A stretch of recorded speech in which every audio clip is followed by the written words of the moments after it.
The day Ida Harper walked into the Clearwater Cattle Fair with nothing but a battered leather satchel and the deed to 40 acres of drought-cracked land, she had no idea that before the sun sank behind the Kansas hills, a stranger's voice would change the entire course of her life.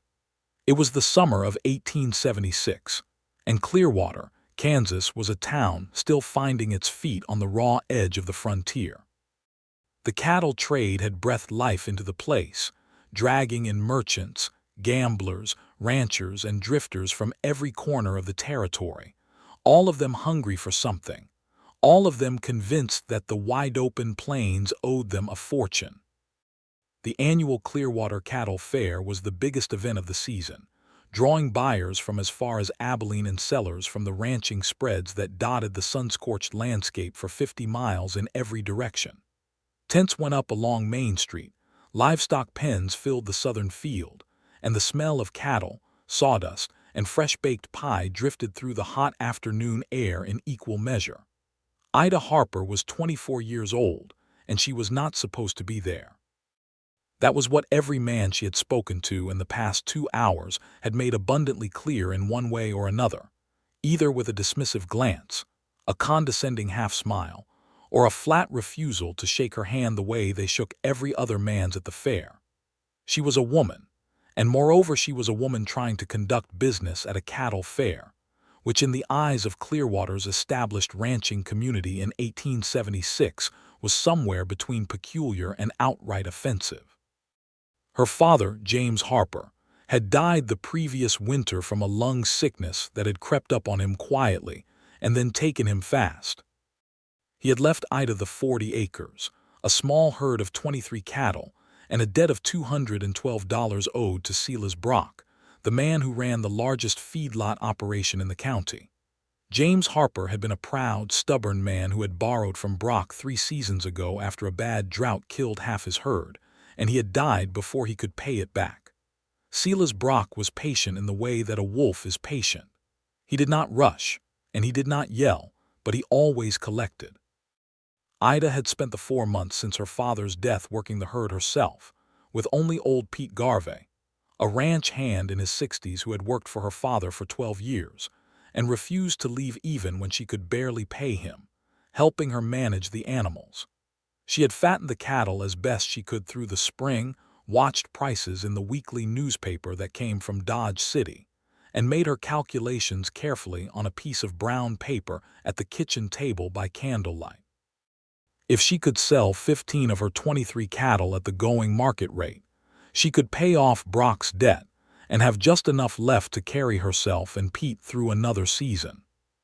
She had driven those 15 cattle into Clearwater that morning in the pre-dawn dark, Pete riding alongside her, both of them quiet with the weight of what was at stake. She had found the cattle pen registration without much trouble, a young man at a table who had taken her name and the number of her animals and written them in the ledger without looking up. It was only when she went to speak with the buyers that the trouble began. The first man, a heavy-set rancher from Ellis County named Doyle, had listened to her describe her cattle for exactly 30 seconds before he interrupted her to ask where her husband was. When she told him she had no husband and that she was the sole owner of Harper land and Harper cattle, Doyle had looked at her the way a man looks at a horse that has tried to sit down at the dinner table, surprised and faintly annoyed, and then walked away without another word. The second man, a buyer from a Wichita stockyard, had been slightly more polite. He had said, with genuine-sounding regret, that he preferred to conduct his transactions with male landowners because the paperwork was simpler that way, and that she ought to find herself a male relative to stand in on her behalf. Ida had explained, keeping her voice very even, that she had no male relatives left alive, and that the deed to the land was in her name and had been duly recorded at the county clerk's office. The man from Wichita had shrugged and moved on. The third and fourth encounters followed a similar pattern, a mixture of dismissal, condescension, and that particular brand of frontier paternalism that managed to feel both insulting and cheerful at the same time, as though these men were doing her a favor by not taking her seriously. By mid-afternoon, Ida had not made a single sale.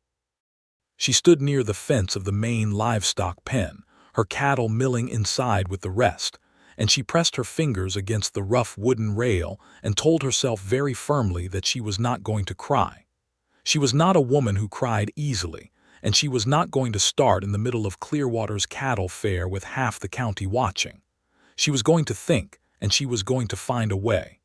"Ma'am, you might as well take those animals home."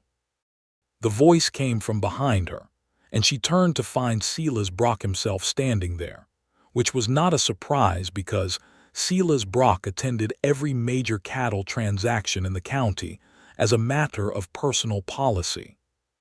He was a tall man in his late 40s, lean and sharp-faced, with a silver watch chain and the kind of eyes that were always calculating something.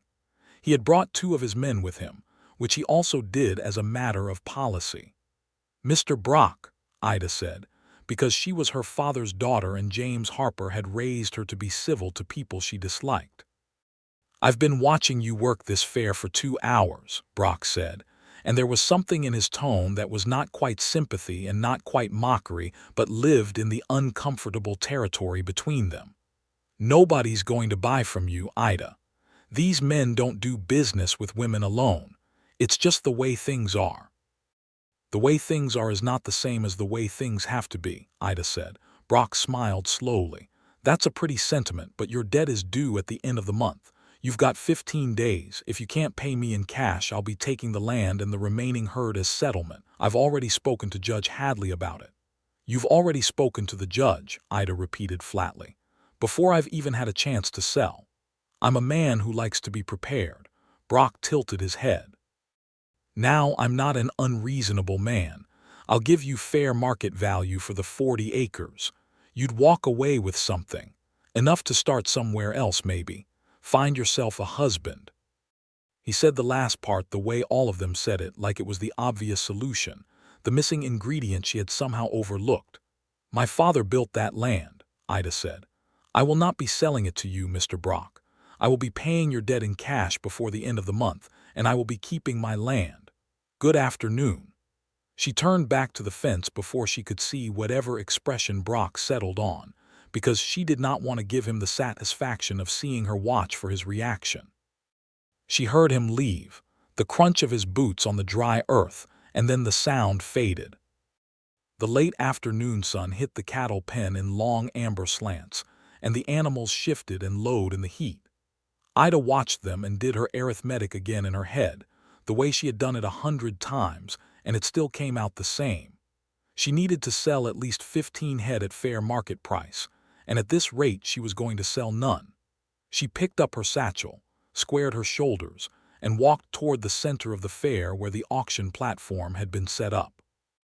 If no one would buy directly from her, she would put the cattle up at auction. The auctioneer, a rotund man named Clarence Potts, worked for the fair organizing committee, and under the committee's rules, any registered livestock owner could enter animals into the auction regardless of who they were. She had read those rules 3 times before coming today because she had suspected she might need them. Clarence Potts was standing beside the platform talking to several men when Ida approached. She introduced herself, stated that she had 15 head registered under Harper and that she wanted to enter them in the afternoon auction, and handed him the registration receipt. Potts looked at the receipt. He looked at her. He looked at the men around him, and something passed between them that was not quite agreement but was definitely communication. "Well now," Potts said, drawing the words out in that slow, deliberate way that meant a man was buying time to decide how to say something he had already decided to say. "The afternoon auction is mostly closed for registration. We've got the roster full up, more or less. The posted rules state that registration closes 1 hour before the auction begins," Ida said. "The auction starts at 5 o'clock. It is currently 10 minutes past 3. Potts cleared his throat. "There's also the matter of the entry deposit. I brought the entry deposit." She had the coins counted out in a small pouch inside her satchel because she had known this was coming too. She placed the pouch on the table beside him. Exact amount, as listed in the posted rules. There was a silence in which Clarence Potts turned very slightly red, and the men around him found various things in the middle distance to look at. "I'll also need a male guardian or sponsor to countersign the entry," Potts said, and this time there was a kind of apology in his voice, as if even he found this particular requirement somewhat embarrassing to invoke. "That requirement is not listed in the posted rules," Ida said. "It's a fair committee policy," Potts said.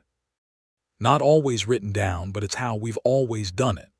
Ida looked at him for a moment, and the look was not angry, which somehow made it worse. It was simply clear and honest and tired. "Then find me someone on this fair ground who will countersign," she said, "because I am not leaving without entering these cattle." The men around Potts began to drift away with the specific studied casualness of people who do not want to be asked to do something. Ida watched them go, and the hopelessness of the situation pressed down on her like the July heat. "Is there a problem here?" The voice came from her left, and it was quiet, not loud or commanding, just steady and direct in the way that a voice gets when the person using it is accustomed to meaning what they say. She turned. He was standing a few feet away, arms folded across his chest, watching the exchange with the attentive expression of a man who had just arrived but had already understood the situation. He was perhaps 28 or 29, lean and broad-shouldered in the way of a man who had spent years doing physical work, with dark hair under a weathered hat and eyes the color of creek water on a cloudy day, somewhere between gray and green depending on the light. He wore working clothes, not the dressed-up attire of a buyer or a fair official, and there was a layer of trailed dust on his boots that said he had ridden some distance to be here. "No problem," Potts said quickly. "Just sorting out some fair business." "I heard the business," the man said. He unfolded his arms and walked up to the table with the easy, unhurried movement of someone who was not trying to make an impression, and therefore always did. He picked up the entry receipt that was lying beside Ida's coin pouch, glanced at it, then set it back down. "Harper cattle, 15 head." He looked at Potts. "What's the problem with registering them?" "We were just discussing the countersignature policy," Potts said. "Where's that policy written?" Potts opened his mouth and then closed it again. "I'll countersign," the man said simply. Potts stared at him. "Now see here, Milton, you can't just—" "My name is Milton Collier," the man said, and this time he said it to Ida rather than to Potts, as if the introduction was the more important thing. "I've got cattle registered here too, and I believe the entry rules apply equally to every registered owner on this ground. If a countersignature is needed, I'm offering one. If it isn't needed, then Miss Harper's cattle go in the roster as applied. Either way, her registration is valid and her deposit is paid." There was a silence that stretched and then snapped. "Her price is not negotiable," Milton said, and the words landed with the quiet weight of something final, as if he was not simply talking about the entry fee but about something larger. He looked at Potts with an expression that was utterly calm and utterly immovable. "She came here to sell cattle at fair market price, same as every other rancher at this fair. You'll register her animals, or you'll explain to the committee why a paid entry with a valid receipt was refused." Clarence Potts looked at the receipt, at the coin pouch, at Milton Collier, and at last at Ida herself, and in that moment the arithmetic of the situation became clear even to him. He picked up his pen. "Harper Ida," he said, writing, 15 head, afternoon auction." Ida let out a breath she had been holding for approximately 2 hours. She turned to look at Milton Collier, who was watching Potts write with the calm satisfaction of a man who had done what he came to do and found it sufficient. "Thank you," she said. He looked at her then, and there was nothing performed in his expression, no swagger or pride in it, just a simple directness. "I didn't do anything except state the obvious." "You did the hard part." He paused. "Milton Collier. I run the Double C about 8 miles east of here. Ida Harper. I run the Harper place west side of the county. She hesitated because what she wanted to say was more than social protocol permitted between two people who had just met, and they both knew it. "I appreciate what you did. It needed doing," he said, and that was all he said, and somehow it was enough. He tipped his hat and walked away toward the pens, and Ida watched him go for a moment before turning back to face the rest of the afternoon, which had suddenly, improbably, taken a different shape than it had held 10 minutes ago. The afternoon auction ran from 5 o'clock until the sun touched the western edge of the sky, turning everything golden and long-shadowed. Ida stood at the fence of the auction ring and watched Clarence Potts, transformed by the formal context of the auction into a surprisingly capable auctioneer, move through the lots with practiced efficiency. When her cattle came up, 15 of them moved through the ring in 3 groups, and she watched the bidding with her hands clasped tight inside her satchel.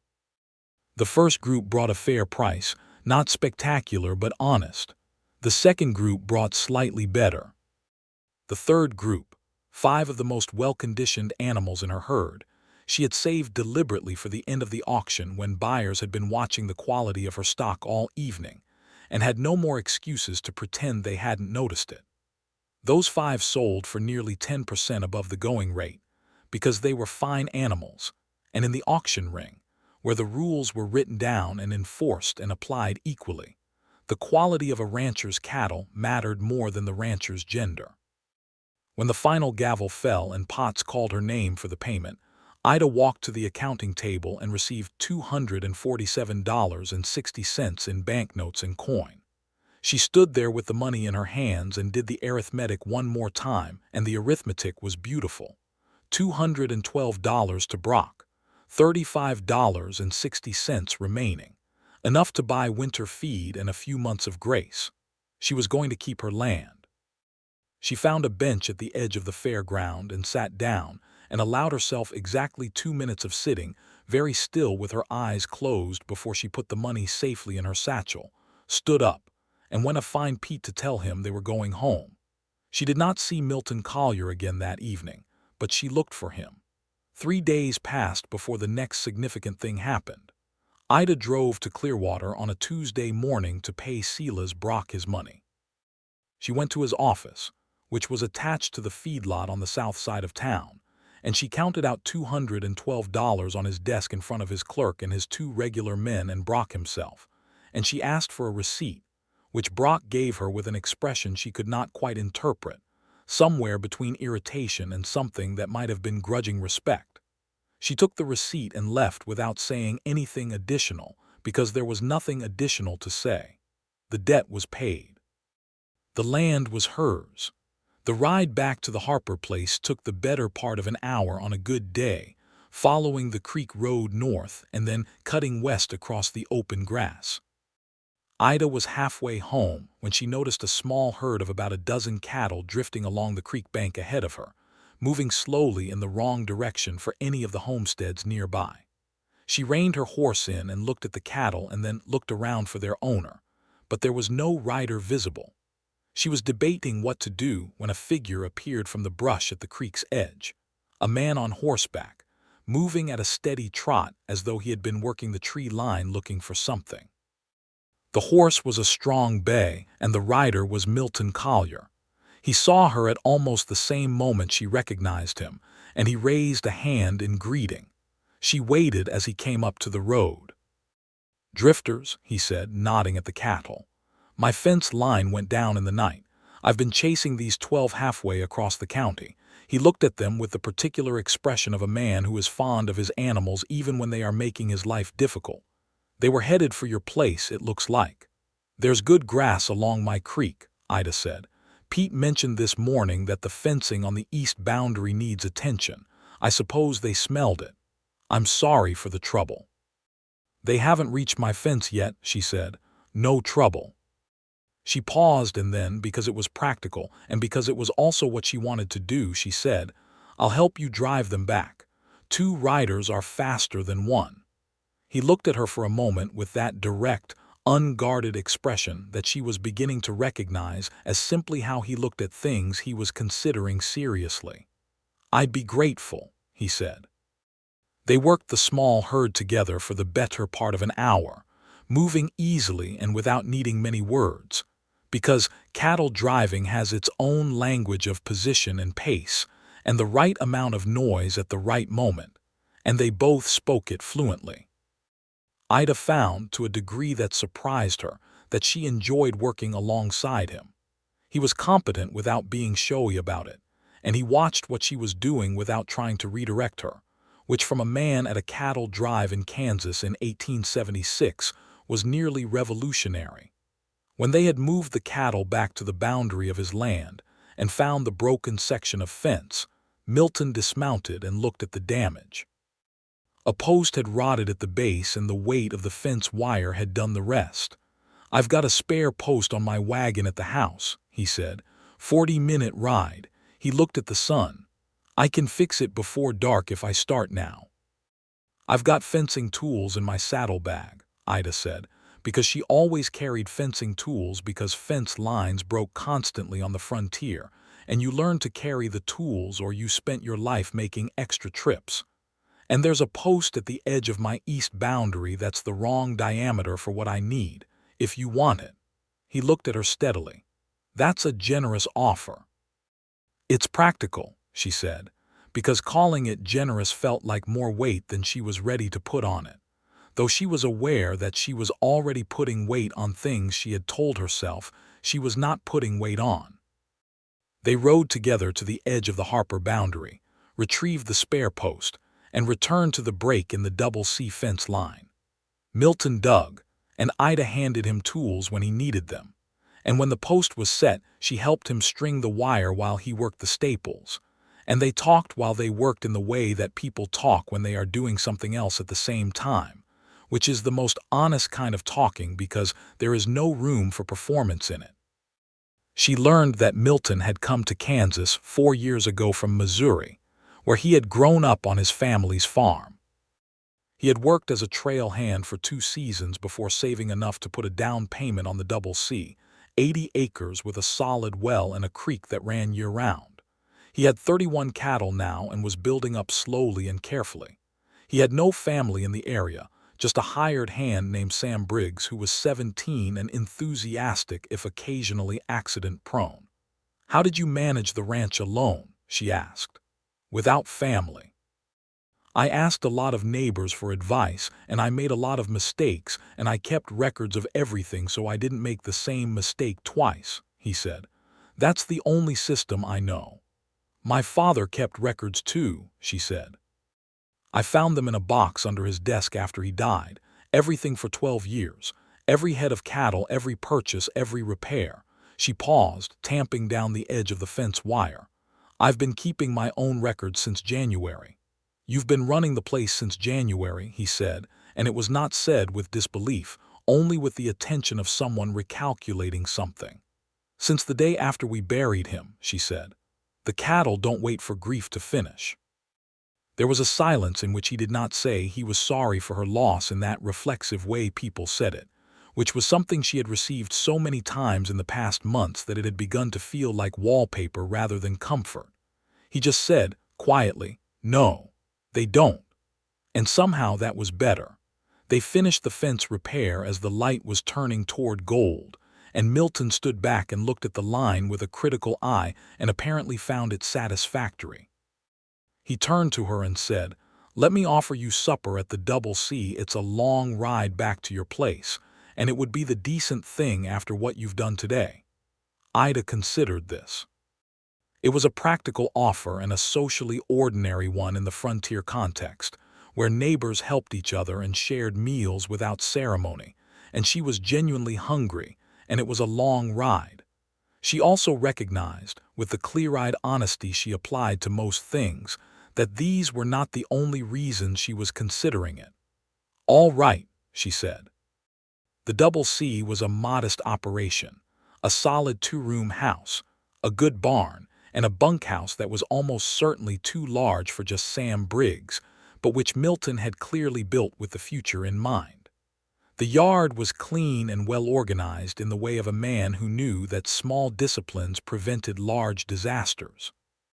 Sam Briggs turned out to be a lanky young man with a gap-toothed grin who shook Ida's hand with great enthusiasm, and then disappeared into the barn to avoid being asked to help cook, which she suspected was a regular pattern. Milton cooked a supper of salt pork, fried cornmeal, and dried apple with such matter-of-fact competence that she asked him where he had learned, and he said he had cooked for trail crews, and there was no better education in quick, reliable cooking than feeding 12 hungry cowboys 3 times a day in all weather. She believed it. They ate at the table in the kitchen room, and the conversation moved easily from cattle to weather to the situation in the county, which was changing fast as more homesteaders came in, and the open range that the big ranchers like Brock had relied on began to shrink under the pressure of legal claims and fence lines. Milton was thoughtful about it, neither romanticizing the old open range nor pretending the changes were without difficulty. "Brock won't like it," Ida said. "He's built his operation on using public land like it was his own. Brock is going to have a difficult few years," Milton said, "though I wouldn't say that where he could hear me." "I would," Ida said, and was surprised to hear Milton laugh, a real one, quiet and sudden as though it caught him off guard. He looked at her with that gray-green attention, and the candlelight did something to the shadows of his face that made her look away at her plate, which was suddenly very interesting. "I heard you paid him off today," Milton said. "Word travels in Clearwater." "It does," she agreed. "Yes, I paid every cent. The land is clear." She said it the same way she had said it to herself a dozen times since leaving Brock's office, not to convince herself but to hear it said aloud. "I'm glad," he said, simply and without embellishment, and she believed him. She rode home in the dark with a lantern and a good horse who knew the road, and she thought about the quality of simplicity in a man, how rare it was, and how easy it was to undervalue, until you sat across a table from it, and felt the particular comfort of a person who meant what they said, and said what they meant. She thought about this for quite a while. The weeks that followed built into a rhythm that neither of them named for a long time, which was perhaps how the most important things always begin. They were neighbors on adjacent county roads, and there were practical reasons for interaction. A fence post here, advice on wormer treatment for a sick steer there, the regular commerce of frontier neighboring that was also just being human beings who liked each other's company. Milton rode over to the Harper place on a Saturday afternoon 3 weeks after the fence repair, ostensibly to ask Pete Garvey's advice on a well that was running slow. Pete, who was 70% wiser than he let on and 30% deaf, spent 20 minutes discussing well problems with Milton and then went back to his work, leaving Milton standing in the Harper yard with no particular reason to still be there. "I'm mending a saddle," Ida said from the porch. "You could sit a while if you like." He sat on the porch step and watched her work the leather needle through the saddle's cinch strap with the practiced ease of someone who had done it many times, and he said, after a while, "My mother used to mend harness. I used to sit and watch her too. I don't know why I always found it restful to watch." "Useful things being made whole," Ida said. "That's restful." He seemed to consider this. "How do you know when you can trust someone?" He said, and the question was direct in a way that meant he was not asking abstractly. She looked up at him. The afternoon light came flat and warm across the porch and found the honest planes of his face. "You watch what they do when it's inconvenient to be decent," she said. "Anyone can be decent when it's easy." He held her gaze for a moment longer than was strictly conversational, and then he looked down at the ground between his boots. "I thought about you," he said very quietly. "After the fair, before the fence, I thought about you." Ida set the saddle across her knees and looked at the stitch she was making. "I thought about you too," she said. The silence that came after that was not the silence of having nothing to say. It was the silence of two people who have said something true and are sitting with the weight of it, which is an entirely different thing. "I don't know how to do this with any particular grace," Milton said. "I'm not a man who finds it easy to say what I mean in this kind of situation." "You said what you meant at the cattle fair," Ida said. "In front of Clarence Potts and half the county. I thought that was fairly graceful." He made a sound that was almost a laugh. That was easier. That was just a situation that needed setting right. A pause. This is different. Yes, Ida agreed. It is. They stayed on the porch until the light failed and Pete came out of the barn to ask if Collier was staying for supper in a tone that made it clear he had already counted him in. Milton stayed for supper, and afterward he and Ida sat on the porch again in the full dark and talked until the stars were thick overhead, and at some point in the middle of a long, quiet stretch Ida said, "I'm not an easy person. I need you to know that before anything else. I am stubborn and I keep my own counsel, and I am going to run this land myself regardless of what happens, and I will not be talked out of things I've decided." "I know," he said, and he said it with a kind of relief that surprised her, as if these qualities were exactly what he had hoped she had and was glad to have confirmed. "You don't find it difficult," she said. "I find it admirable," he said. "And I would rather admire the person beside me than have an easy time of it." She was quiet for a long moment. The creek made its nighttime sound in the distance, steady and indifferent to human concerns, and the katydids were enormous in the summer darkness. "You should court me properly," she said, because she was a practical person and she preferred things stated to things assumed. "If that's what you mean." "It is," he said. "If you'll have it." "I'll have it," she said. "But I make no promises in advance about what it leads to. That I'll decide in my own time." "I wouldn't want it any other way," he said, and she believed him again, and it was again remarkable how easy it was to believe him. What followed was a courtship unlike any Ida had quite expected, which perhaps should not have been a surprise given that nothing about Milton Collier was quite what she would have expected had she been making a list. He did not bring her flowers, though he once brought her a particularly fine length of fence wire that he had ordered from a catalog and thought she could use, which she found more romantic than flowers would have been, and did not entirely know how to explain this to herself. He did not speak in the elaborate courtly language that the novels she had read as a girl in her father's small library employed. He spoke in plain sentences, with long pauses between them, and said things that were true. He rode over on Sunday afternoons when the week's work was done, and they walked the Harper land together in a way that had begun as him showing interest in her operation, and had become something else, a shared inventory of a place she loved, and was showing him as if showing him a room inside herself. She knew every quarter-acre of those 40 acres, the wet low ground along the eastern creek that grew thick with cattails in summer, the rocky ridge on the north boundary that caught the wind and had broken 2 plows before her father gave up trying to cultivate it, the south field where the grass grew knee-high in a good year, and where her 15 remaining cattle grazed in the late afternoon like dark shapes on a golden painting. One Sunday in late August they walked up to the rocky ridge and sat at the top and looked out at the county rolling away to the horizon in every direction, the patchwork of grass and corn and distant homestead rooftops and the silver thread of the creek winding south, and Milton said, "What do you want? In 10 years from now, what do you want this place to look like?" Nobody had ever asked her this. Her father had talked about what the land would be, in the way of a man who expected to be alive to see it, and expected his daughter to wait for his version of the future. The men at the cattle fair had not asked anything about her plans because they had not expected her to have plans worth discussing, and the question, asked with that simple honest interest, opened something in her that she had been keeping carefully closed. "A larger herd," she said, 50 head at least. And I want to put a second room on the house, a real sitting room, not just the kitchen and the bedroom. I want to improve the well. And I want to plant the east field with winter wheat, maybe in 3 years when I have the capital." She paused. "And I don't want to be afraid every autumn that someone is going to come and take it from me." He was quiet for a moment, looking at the horizon. "That last one is the hardest," he said. "It is," she agreed. "Brock won't give up easily," Milton said.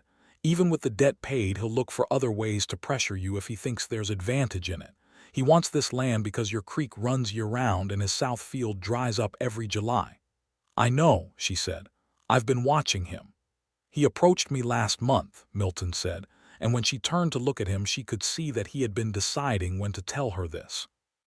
"He made a very polite suggestion that I might be interested in his feedlot operation as a partner, which was actually a very impolite suggestion that I should use my property as a buffer between him and you, which would make it easier for him to eventually put pressure on the Harper boundaries."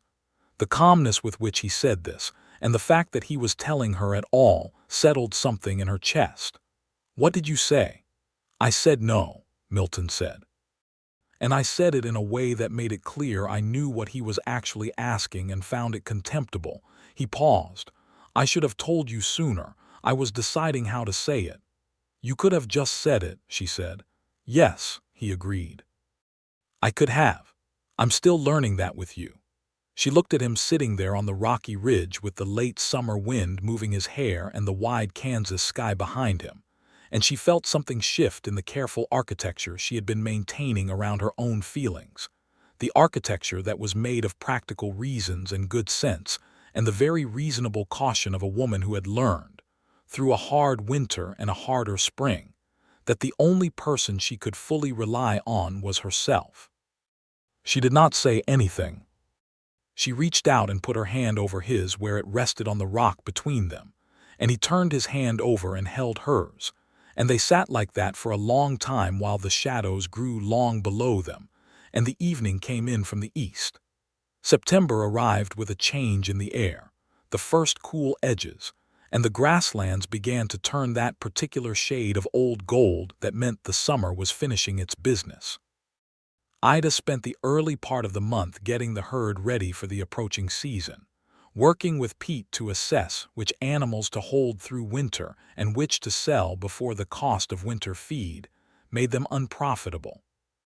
Pete had grown quieter since the summer, not unhappy quiet but thoughtful quiet, and she caught him watching her and Milton with an expression that was fond and slightly knowing, which she chose to ignore in the way she ignored anything she was not yet ready to discuss. She was in the yard one early September morning, bent over the water trough with a chisel because the wooden join had cracked and was leaking badly, when she heard riders coming up the track. She straightened and looked, and her stomach tightened before her mind caught up with what her instincts were telling her. There were 3 riders, and Silas Brock was not one of them, which was almost worse, because when Brock came, he came himself. 2 of the men were the same 2 who always flanked him, and the third was a man she didn't recognize, city-dressed and carrying a leather document bag, which in 1876 meant a lawyer. "Miss Harper," said one of Brock's men, a stocky fellow named Cord who had a way of smiling that was exactly as reassuring as a cloud that looks like a sheep and is actually a thunderstorm. "Mr. Brock sends his regards." "Mr. Brock can send them himself if he wants them sent," Ida said, wiping the chisel on her work apron and not putting it down. "What do you want?" The lawyer man stepped forward and introduced himself as Harold Fenwick, from Dodge City, and said he was representing Silas Brock in a matter relating to the eastern water rights of the Harper property. He produced papers from his bag with the smooth efficiency of a man who did this for a living and was not personally invested in it, which somehow made it worse. The papers were a legal challenge to the creek water rights on the eastern boundary of the Harper property. Brock was claiming that a section of the creek had historically been used by his feedlot operation, and that under the doctrine of prior appropriation, he had a claim to a portion of the water flow that superseded any new fencing or property arrangements. Ida read through the papers with the same careful attention she gave to ledgers and weather forecasts, because legal documents were simply another kind of information, and panic was not useful. When she finished reading, she looked up at Fenwick. "These papers reference a prior use claim dating to 1869, she said. "My father's deed to this property was recorded in 1871. The water rights were part of that deed. Any prior use claim from 1869 would have had to be registered at the county level at the time the deed was processed." Fenwick blinked at her. He had clearly expected a different kind of reception. "I would like to see the documentation of that prior use claim filed with the county," Ida continued. "Mr. Fenwick, you're from Dodge City. The county records are in Clearwater. I'll be going there this week to review them. If Mr. Brock's claim is properly registered and legally sound, I'll address it through the appropriate legal process. If it is not properly registered, I will be speaking to the county clerk about harassment of property owners, and I will be engaging my own legal representation." She did not, in fact, have money for her own legal representation, but Fenwick did not know that, and more importantly, it was not actually untrue, because she would find the money somehow, the same way she always found the money somehow. Cord was watching her with a slightly different expression now. Fenwick was putting his papers back in his bag. "Mr. Brock would prefer to resolve this privately," Fenwick said. "I am certain he would," Ida said. "Good morning, Mr. Fenwick, Cord." She stood in the yard until they rode out and were out of sight, and then she set the chisel down on the edge of the trough and breathed steadily through her nose for a moment. Pete appeared from the barn doorway. "I heard that," he said. "Go back to work, Pete," she said gently. He went. She spent the next 3 hours very busy with the fence and the trough and feeding the cattle, because there was always something to be done, and doing it kept her thoughts in order. By mid-afternoon, she had decided on a plan, and had begun to calm down to something manageable. Milton arrived in the late afternoon, as he sometimes did on days that were not Sunday, which happened more and more frequently as September went on. He had developed the habit of finding a reason to ride past the Harper place on days that he had business in that direction anyway, which, she had noticed, happened to be quite frequently. He could see from her face when he came into the yard that something had happened, and he asked, simply and directly, and she told him all of it. He listened without interrupting, which was something she valued deeply in him, this capacity to hear a thing fully before responding to it. When she finished, he sat back in the porch chair and was quiet for a moment. "Brock's scared," he said. "That's what this is. A man who's winning doesn't send lawyers on paper chases.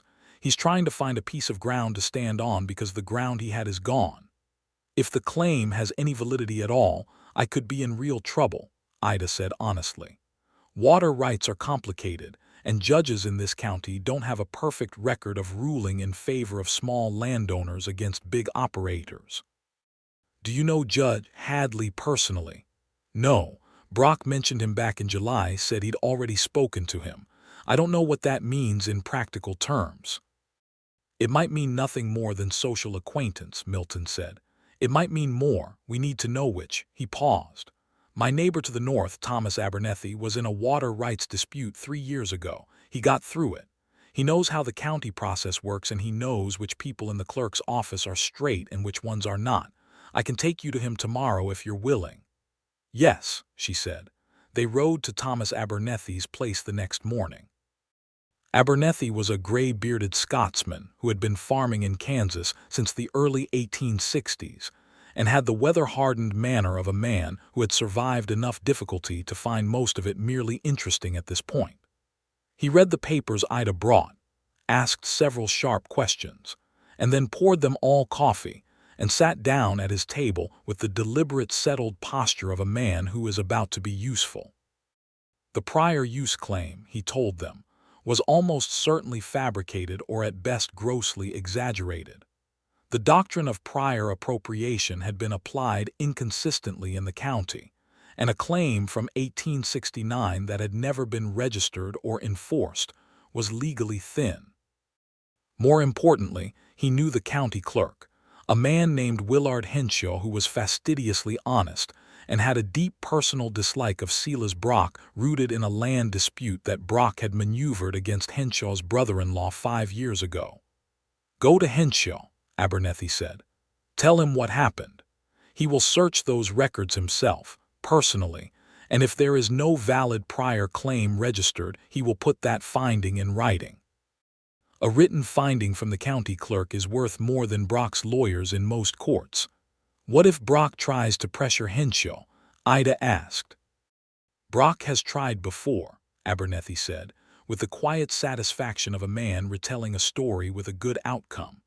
Henschel told him the records were the records and the law was the law, and if Mr. Brock found either of those things inconvenient, that was between him and the Almighty. Word for word. I was there. Ida went to Clearwater the following Thursday and spent the morning at the county clerk's office. Willard Henshaw was a small, precise man with spectacles and ink-stained fingers, who examined the papers. She brought him with the concentrated attention of a jeweler, inspecting a stone of uncertain origin.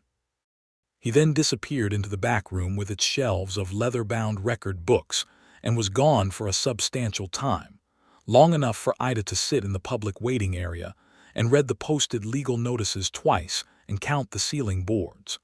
When Henshaw came back, he sat down across from her and said, "There is no recorded prior use claim by Silas Brock or any agent of his regarding the East Creek water of the Harper property.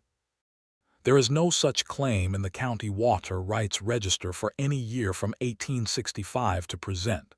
He paused. "I will be writing that finding and noting the date and circumstances of your inquiry.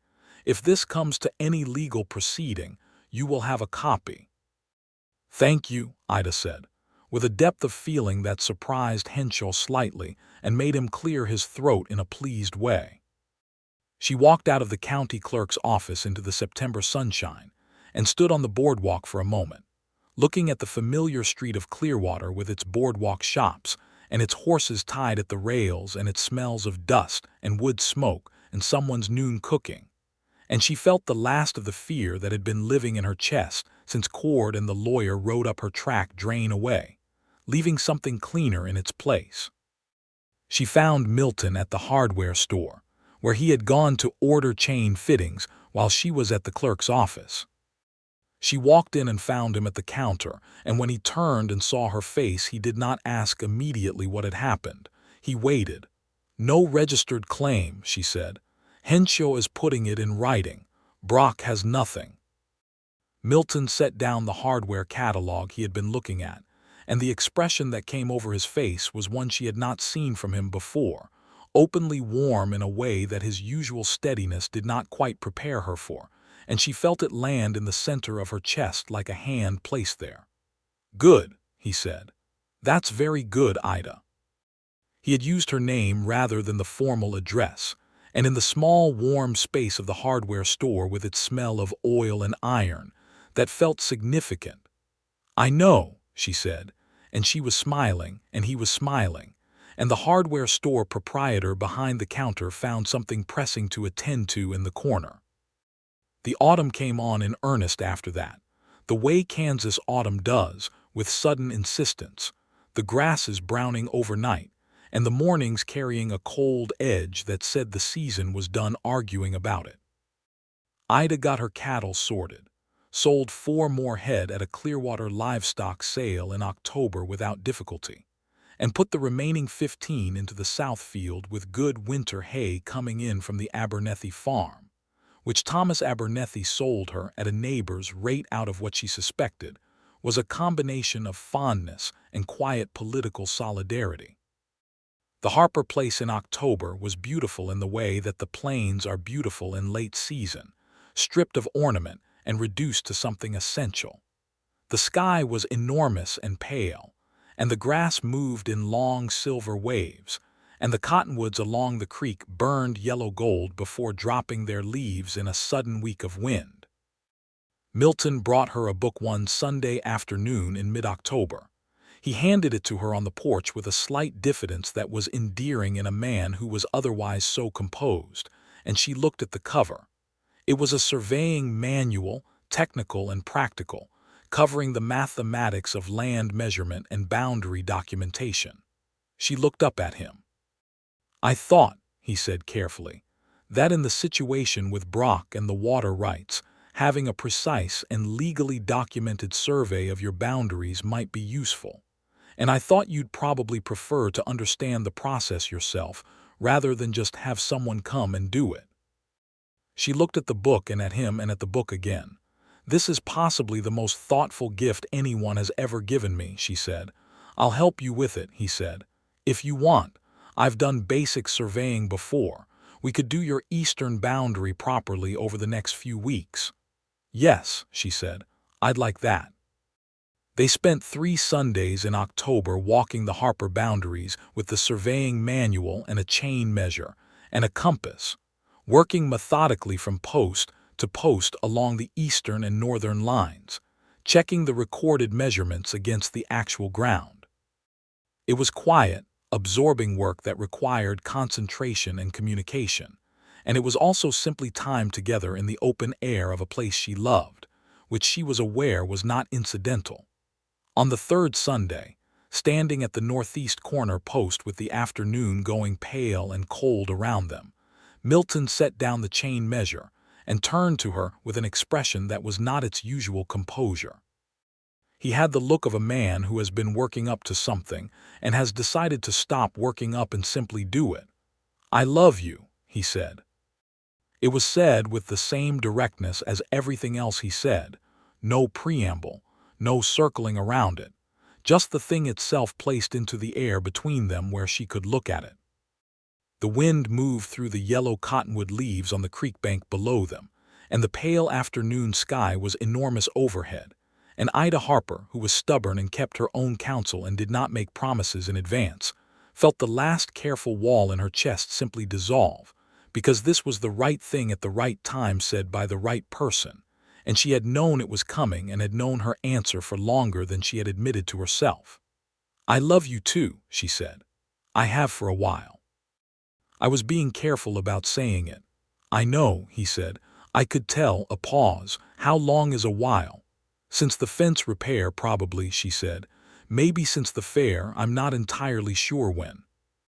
He looked at her with those gray-green eyes in the pale October light, and then he reached out and put his hand against her face, gently, in a way that asked rather than assumed, and she put her hand over his and held it there. And then she kissed him, or he kissed her. The initiative was genuinely ambiguous, which seemed about right for the two of them. The next logical question arrived on a Sunday in November, on the Harper porch with the first frost on the ground, and Pete very deliberately finding work in the far barn. Milton had been quieter than usual that afternoon, and Ida had watched him from the corner of her attention, with the small secret smile of a woman who knows a man and knows when something is building in him. He asked her to marry him without a ring because he did not have one yet, and he said he would remedy that directly if she said yes. But he wanted to ask without waiting for the ring, because waiting for the ring felt dishonest when the question was already fully formed and urgent. She said yes without waiting for him to finish the sentence, which made him stop mid-word and blink, and then he laughed, the real laugh she had come to love, and she laughed too, and Pete, from the far barn, allowed himself a satisfied nod and went back to his work.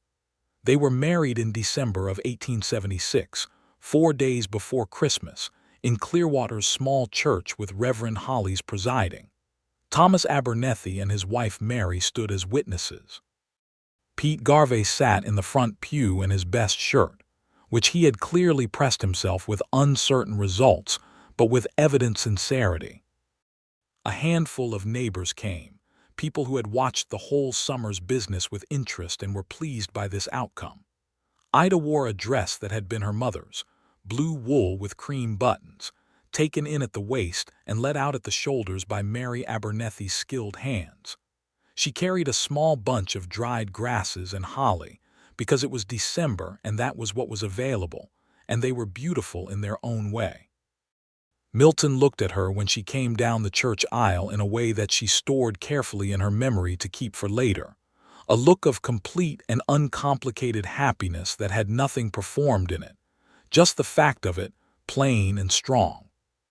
Reverend Hollis married them with the dignified efficiency of a frontier minister, who had done this in every conceivable circumstance, and still managed to make each one feel particular. When Milton put the ring on her finger, a plain gold band he had ordered from a catalog, and which had arrived just 2 days earlier in a small paper packet that he had been carrying in his coat pocket ever since, Ida felt the moment settle into her the way the best moments do, not as a peak, but as a deepening, a thing that made what was already true more completely true. The question of where to live had been the one practical difficulty they had addressed in the weeks before the wedding, and they had resolved it the way they resolved most things, by being honest with each other, and by applying the same practical intelligence they applied to herd management and boundary surveys. The Harper land was 40 acres with a small house and a strong creek. The Double C was 80 acres with a larger house and a good well. Combining the operations made economic sense, and the most sensible way to combine them was to run both properties under shared management, spending time at each as the work required. But a home needed to be a home, and after several discussions, they decided that the Double C's larger house would be the primary residence, and that Sam Briggs, who had been getting on very well with Pete Garvey to everyone's surprise and benefit, would continue at the bunkhouse. Pete would move to the Double C bunkhouse as well, which Pete accepted with the stoic flexibility of a man who cares more about the people he works for than the precise address.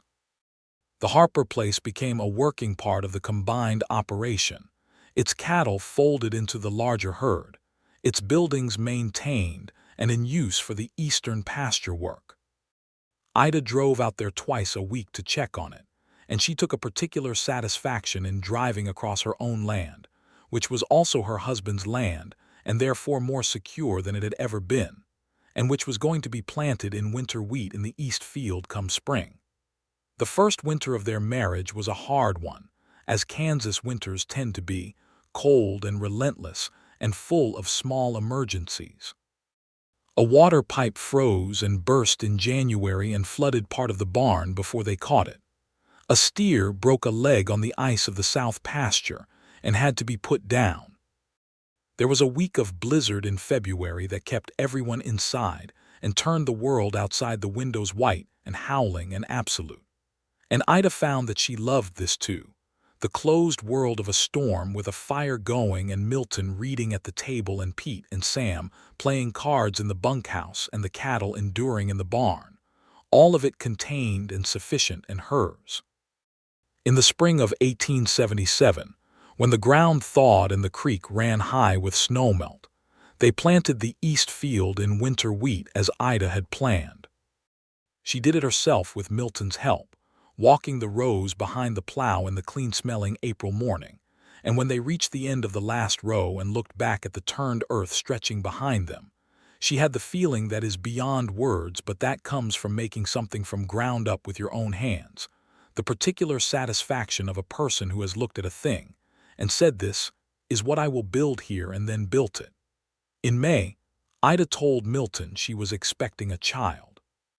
She told him in the kitchen at the Double C after supper, with the same directness she brought to everything, and watched the expression move across his face from surprise to an emotion that was too large and too mixed to have a single name. He crossed the kitchen in 3 steps and held her, not dramatically, just with a thoroughness that said everything. They told Pete the next morning. He received the news with an expression that combined several contradictory things, surprise and pleasure, and the particular sentiment of an old man who has watched someone he cares about come into her own, and he cleared his throat several times in a row, and said it was good news, and went out to the barn and was in there for a while before he came back, red-eyed and cheerful. Sam Briggs whooped and knocked his coffee cup off the table.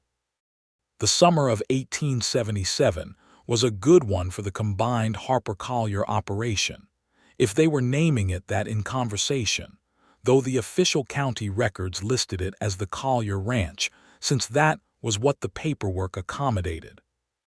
Ida had thoughts about this that she kept mostly to herself and partly expressed to Mary Abernethy one July afternoon when they were shelling peas on the Abernethy porch and talking with the comfortable directness of women who have been useful to each other and no longer need to be careful. The land was Harper land, Ida said. My father's. Mine.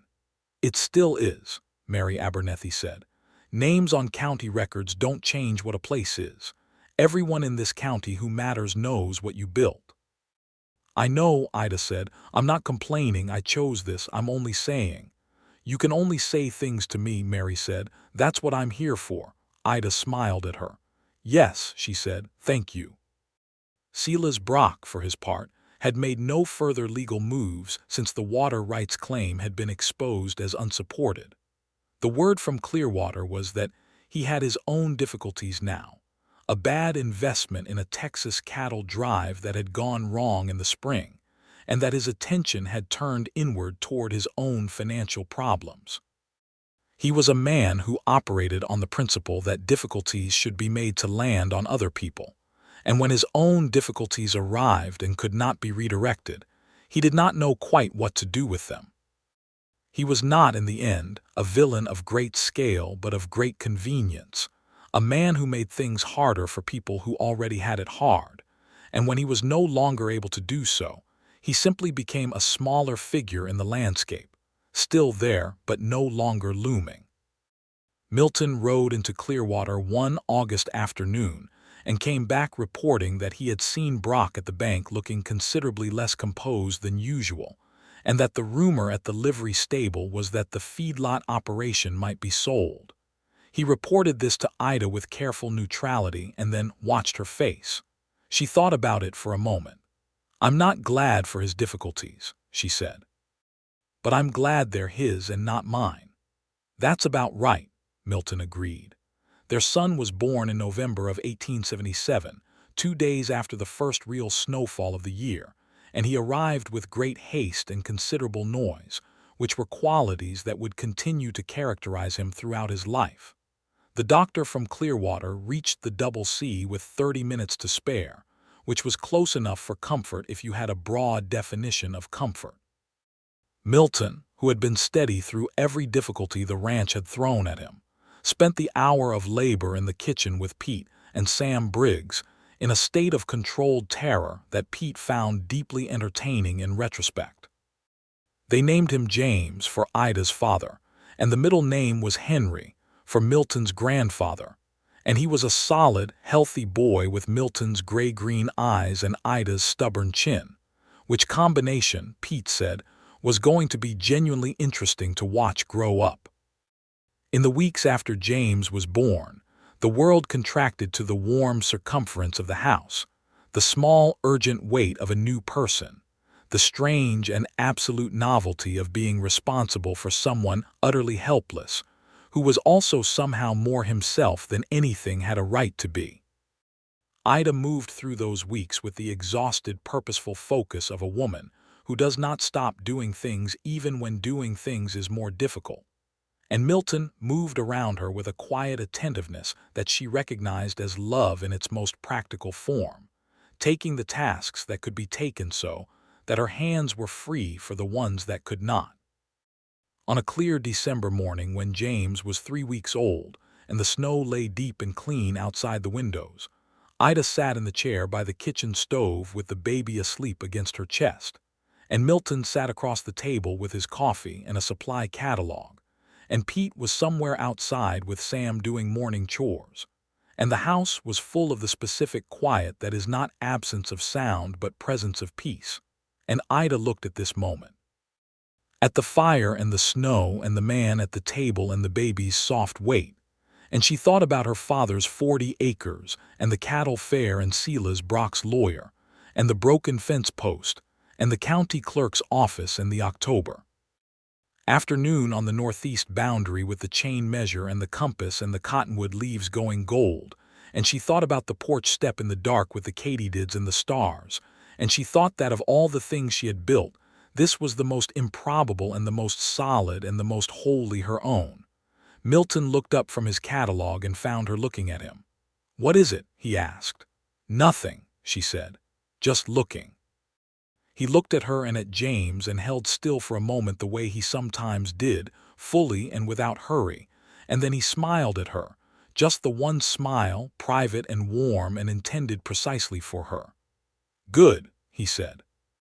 The years that followed the winter of 1877 built themselves steadily and well, the way good things do when the foundation is honest, and the people working on them are paying attention. The combined ranch grew from 80 acres to 120 when the parcel to the east came available in 1879, and they were in a position to buy it, 3 years of careful operation having put enough aside. The herd grew to 60 head.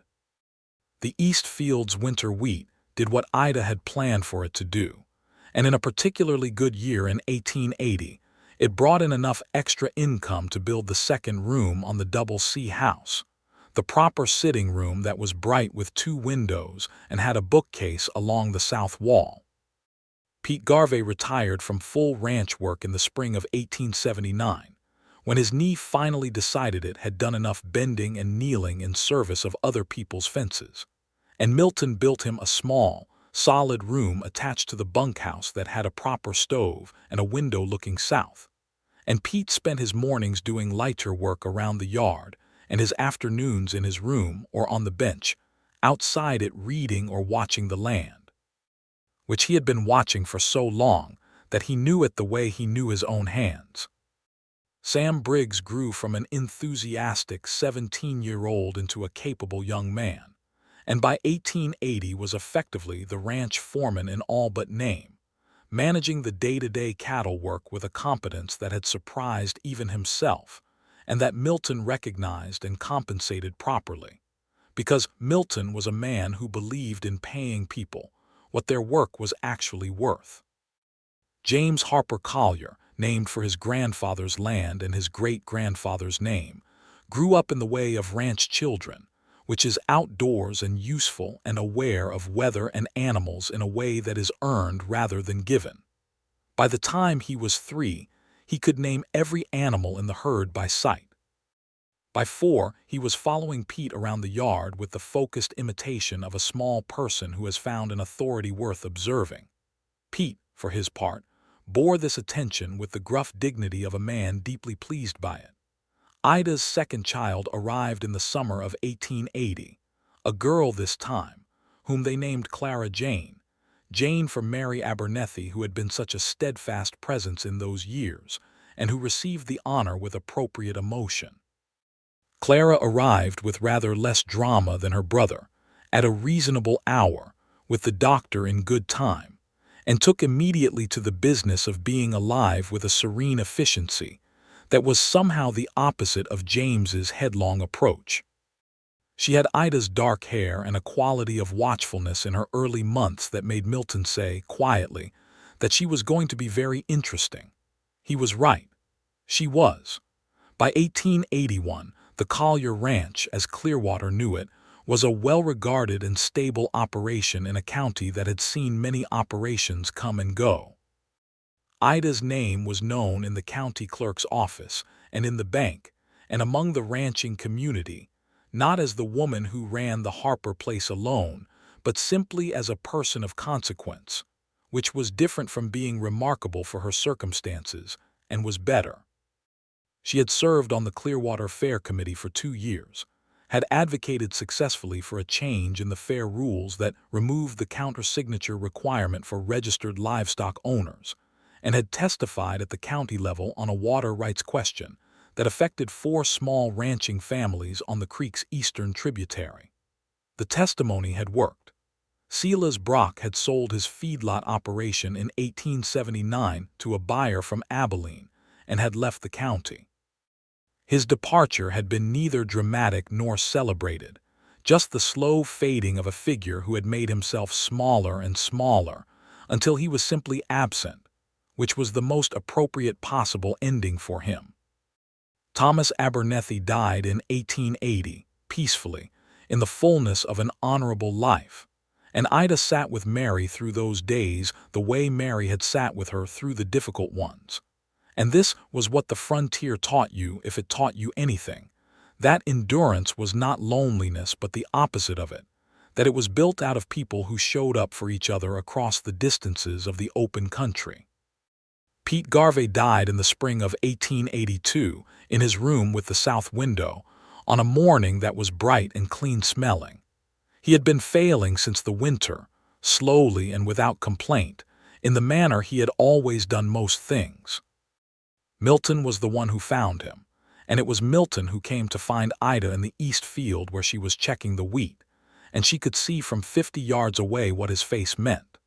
She stood still in the field for a moment with the spring wind moving through the new growth and the whole wide sky overhead, and she said goodbye to the man who had stayed when he could have gone, who had watched her become what she became, and who had deserved better than the world generally gave such men. They buried Pete in the southeast corner of the Harper land, where he had asked to be buried, under a cottonwood that had been small when he first came to work for James Harper and was now enormous, and the marker was plain stone with his name and the dates. And every season after that, without making a ceremony of it, Ida walked out there in early spring and kept the ground around it clear and put her hand on the marker for a moment, which was not mourning by that point but only acknowledgement, which is what we owe the dead when we have outlived them. Sam Briggs, who had grown into a serious and capable man, took on the full foreman role and managed it well. He married a young woman named Annie from the Abernethy Farms neighbor place in 1882, and they lived in the bunkhouse, which was by then entirely too dignified to be called a bunkhouse, but which everyone still called that by habit. And Annie turned out to be a gifted cook and an even more gifted bookkeeper, who eventually took over the ranch accounts with a precision that Ida both admired and found mildly humbling. James, at 5, could ride without a saddle. At 6, he could read. At 7, he was following his mother around the wheat field asking questions about soil quality that made Milton, who was not a man easily surprised, raise his eyebrows and reach for the surveying manual. Clara, at 3, was conducting diplomatic negotiations with the cat in the barn. These negotiations were largely successful. She had her father's way of waiting and listening, and the cat had not eaten a single chick from the hen yard since Clara had begun her campaign, which may or may not have been related but was suggestive. On an October evening in 1882, Ida and Milton sat on the double C porch, which had been expanded and improved since the original building and now ran the full width of the house front and had 2 good chairs and a small table between them, a luxury that still felt new and pleasant. The children were inside. The harvest was in. The cattle were fat and settled in the south pasture. The evening sky over the Kansas plain was doing the thing it does in October, the long golden extravagance that goes on until it goes purple and then blue and the stars come out one by one like they are being placed there carefully. "I want to expand the herd again next year," Ida said, "if the prices hold." "They should hold," Milton said. "Abernethy's son is seeing good prices in Wichita. And with the railroad coming through the county, the transport costs go down." "I was thinking 75 head," Ida said, "possibly 80. That's aggressive." "I know," she said. "I like it," he said. She looked at the sky and at the land that was theirs and was well. The creek made its sound below the ridge, the same sound it had always made and would always make, steady and indifferent to human concerns in the best possible way, a sound that said the world was going on regardless, and that going on with it was what you had to do, and that going on with the right person made all the difference. "Milton," she said. He said, without looking up from the catalog he was reading in the last of the evening light. "Do you know what I think about sometimes?" He looked up then with full attention, the way he always looked when she was about to say something real. "The cattle fair," she said. "Clarence Potts and his countersignature policy." He was quiet for a moment. "Do you?" "I think about how close it was," she said. "If you'd been somewhere else that afternoon, if you hadn't been watching." "I was buying chain fittings," he said. "I came out of the hardware store and there you were, standing at that table like you were made of something harder than the table, and Potts was doing that thing he does, and I thought, that is not right." "That's all," she said. "And then I looked at you a bit longer," he said, with the ghost of a smile, "and I thought several other things." She laughed. "Such as?" "That you had the finest pair of eyes I'd seen in Kansas," he said, "and that it seemed a shame to let them be wasted on Clarence Potts."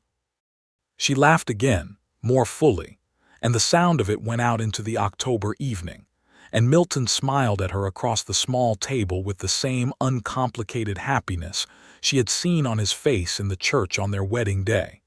And she held the moment the way she held all the good ones, consciously, deliberately, knowing that the accumulation of them was what a life was made of. "Her price is not negotiable," she said softly, half to herself, the words that had been said on a hot August afternoon in the cattle fair, the words that she had replayed in her memory more times than she had told him. "No," he said, and the single syllable held something that was not about cattle prices at all and never had been. It never was. The stars were fully out by now, the whole blazing spread of them across the Kansas sky, and the children's voices drifted through the window in the domestic music of two small people who were supposed to be going to bed and were finding reasons not to. The lamp inside made the window glow, and from the bunkhouse came the faint sound of Sam Briggs saying something that made Annie laugh. The cattle were a quiet, dark presence in the far pasture, and the wind had gone still, and the frost that would come later would find everything in its right place. Ida Harper Collier sat on her porch under the October stars and was, in the fullest and most complete way, at home. She had her land, paid for and clear and productive. She had her children, both of them asleep now, the house gone quiet from that particular kind of quiet that only sleeping children make.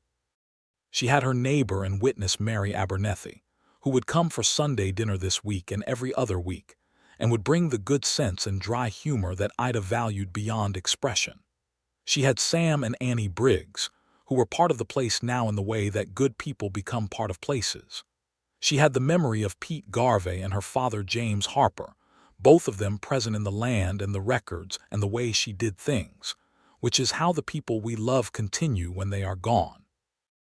And she had Milton Collier, who had once stood up in front of a crowd at the Clearwater Cattle Fair in the summer of 1876 and said, simply and without drama, that her price was not negotiable, and who had meant it in every possible way since that day, and who would mean it every day forward from this one. She reached across the small table and put her hand over his where it rested on the arm of his chair. He turned his hand over and held hers, and they sat together in the full dark of a Kansas October, easy and quiet and present, watching the stars move their ancient and unhurried way across the enormous sky, while the land beneath them rested in the particular piece of a place that has been well tended and is, for this night, entirely sufficient. The Clearwater Cattle Fair ran every year, and every year it changed a little, as things do. By 1883, the countersignature rule was gone from the books entirely, and several women landowners brought their livestock to the auction without incident, which was noted by some and ignored by others, and taken for granted by the young ones who had not been there at the beginning and did not know what it had cost to make the ordinary ordinary. Ida did not speak of it often, but she thought of it when she signed her name to the registration papers each year, quick and clean, the way she signed everything. Ida Harper Collier. The Harper in the middle was deliberate and would always be deliberate. One May morning in 1883, she was in the wheat field with James, showing him how to read the stalks for moisture content, and explaining what this meant for the harvest timing, when he looked up at her with those gray-green eyes that were entirely his father's and said, "Were you scared when grandfather died and you had to run the place alone?" She stood in the wheat for a moment and thought about the honest answer, which was the only kind of answer she gave. "Yes," she said, "I was very scared. But I was also angry, and the anger was more useful, so I used that." James considered this. "Were you scared at the cattle fair?" She looked at him, this 7-year-old with his father's eyes and his grandfather's land in his blood. "Yes," she said, "but a man said something that helped." "What did he say?" "He said my price was not negotiable," she said, "and it never was." James thought about this with the serious consideration he gave to most things. "What does that mean?" She knelt in the wheat field and looked her son in the face. This child of hers who was growing up on this land that had been fought for and paid for and surveyed and planted and defended with honesty and stubbornness, and a cattle fair receipt. And she said, "It means that some things are worth exactly what they're worth, and nobody gets to decide that but the person holding them. And you should always know your own worth before someone else tries to tell you what it is." He looked at her very seriously. "Like cattle prices," he said. "Exactly like cattle prices," she said.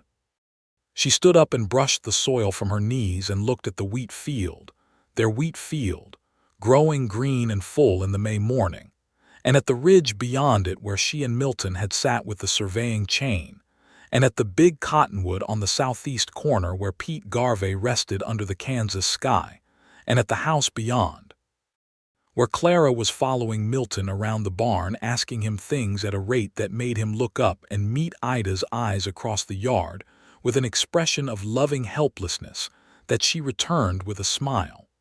This was what they had made. All of it, the land and the wheat and the cattle and the children and the years of careful daily work and the Sunday afternoons and the porch in the evening and the winter storms endured together and the spring plantings and the hard decisions made honestly and the love that had begun at a cattle fair when a quiet man stood up and said simply that what was worth fighting for was worth fighting for. It was enough. It was, in fact, everything. And Ida Harper Collier stood in her wheat field in the morning of a May day in Kansas and knew it, completely and without qualification, which is the best kind of knowing there is.